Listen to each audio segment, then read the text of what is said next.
And then right around just before I went into the military in 81, we did another show with the Dead Kennedys. And I believed it was Joy Division. I can't remember. It was Joy Division. And I believe we did a show with the Germs. I'm not really sure if it was the Germs or not. But we did, before I left to go off to basic training, I did roughly 10 shows with these guys. Batman's Enemies, BME. These guys, BME. And I went off and did my basic. My head got shaved. I came back. And Andy informs me that a demo was made during one of our live shows that showed up on a record called the LA Speed Trials. I only saw one copy of it ever, and BME was on it. We did, gosh, I can't remember the song, but I know it was a Fleetwood Mac song. I couldn't remember. And it broke into, Batman's Enemies theme. Dun, dun, dun, dun, dun. And when I went on to play bass in a band called Sacrilegious Death. That was probably, if not one of the earliest thrash-style death bands. And the band evolved into Belial. I did one show with Belial before I left and formed Mournblade some years later. I was too busy working. I had a job to do, but I was still going to all the shows. The update for Andy, BME, that sometime in the late 80s, he ends up going to prison because he killed somebody in a vehicle accident, which he was drunk. Juan disappeared somewhere in the 90s. I haven't ever heard from him ever again. And John, I recently got a hold of John about 10 years ago. He's no longer playing. He's an architect. He's an architect. He actually designs buildings somewhere in New Jersey. And he told me that Andy got out of prison in 98 and he violated his parole. He was sent back into prison in 2001 and somebody killed him in prison in 2004. He got killed in prison. He says by this time he joined some sort of white supremacist group or something like that in prison. He says he was just all tatted up with swastikas and stuff. And as far as Batman's Enemies go, all I know is the one demo that we did, and then we appeared on the LA Speed Trials record. And as far as I know, I've never seen it ever again. I tried to look online on eBay and stuff like that for decades and never found it. And as for the demo was done on a cassette, and Andy made about 30 of them and just gave them out. Had us doing like 5 songs. He just gave them out. So I don't know whatever happened to those cassettes. Anyway, this is your answer about the early Jeff days playing bass and playing in a band. First band ever called BME, Batman's Enemies. And this is Jeff going out to you. And I hope you enjoyed this video because you asked me about bands. What was your first band and how did you end up playing bass?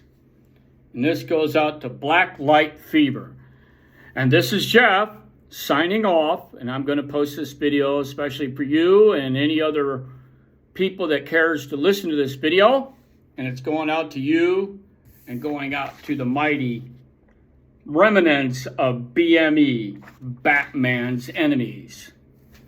And I'm going to give you a single hua.